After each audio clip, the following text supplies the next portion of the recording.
Kia, Pfizer, Nissan, Durex, Intel, Toyota, and a host of other major brands. Intel didn't even need to do it though. Theirs was already flat regardless. Intel, Toyota, and a host of other major brands.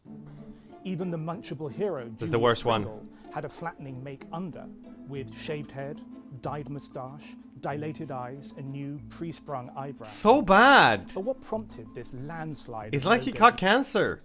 Branding. Several interlocking forces are at work, the most immediate of which is the pressure of mobile-first design. Clients used to ask, can you make the logo bigger? Now the trick is to shrink an entire identity into a tiny digital box. Such pixel pressure usually means returning to the 2D look of old.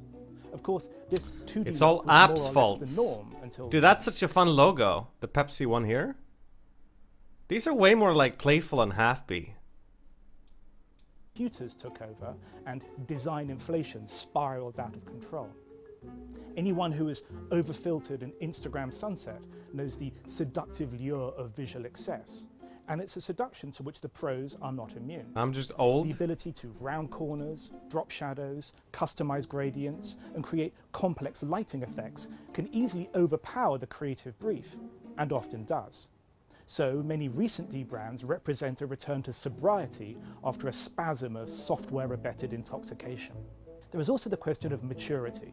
Many of our biggest brands were born in a spirit of playful innocence that burst forth from their early branding. Take Foursquare, Airbnb, GoDaddy, Google. As these companies grew... GoDaddy's always been... This is such a weird everything, though. How did they land on GoDaddy.com? So if you don't know, this is a website where you can buy URLs. Like, oh, I want to buy nymn.com. Let's go to GoDaddy. Daddy, can I have the URL, please? It's a really weird name to begin with. It's like break.com before they renamed. The website that just uploads funny videos, and they call themselves bigboys.com? Right? Bigboys.com. And the stakes rose, so their logos were obliged to mature. From cartoonish to corporate, flamboyant to flat, It's cheap. wacky to bland. I don't mind this Airbnb logo though. To professionalize. And then there is fashion. Company graphics NymN are is a as great susceptible name. to trends as any other design, as we see in the stampede of fashion's little black dress logos, heralded by Yves Saint Laurent in 2012 and followed by Diane von Furstenberg. It's only 4 letters, and yet you're not really going to encounter it anywhere else. There's like no competition for it. I'm pretty sure now if you just Google NymN, I just dominate the Google results.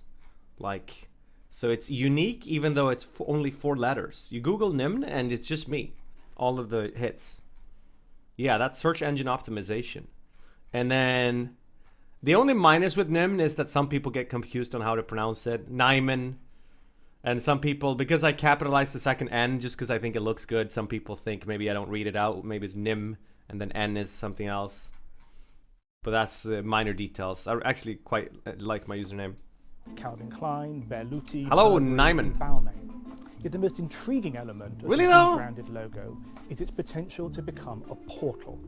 Warner Brothers didn't just strip back its theatrical... No, I didn't steal it from the wild guy. It unlocked a world of I stole it from a guy who played StarCraft called Noni. ...ability that's increasingly vital to brands that span genres, showcase variety, or offer 31 flavors. For all these reasons, it seems likely that debranding will be with us for a while. But who knows when the pendulum will swing and the trend revert to detail, complexity, and personality. After all, once a critical mass has zagged against the zig, the margin becomes mainstream, the template flips, and the dance... So it's because of apps that all the logos are boring now. Yeah, so back in like 2010 or so, I've had a lot of usernames throughout the years, but I wanted to like switch username when I started playing StarCraft. I'm like, what should I use as a username? I don't want to use this. And there was a StarCraft player at the time called Noni, and I just thought that was such a nice username. I just really liked the sound of it. So I sort of came up with something similar. NymN, Noni, sort of, yeah, pretty similar.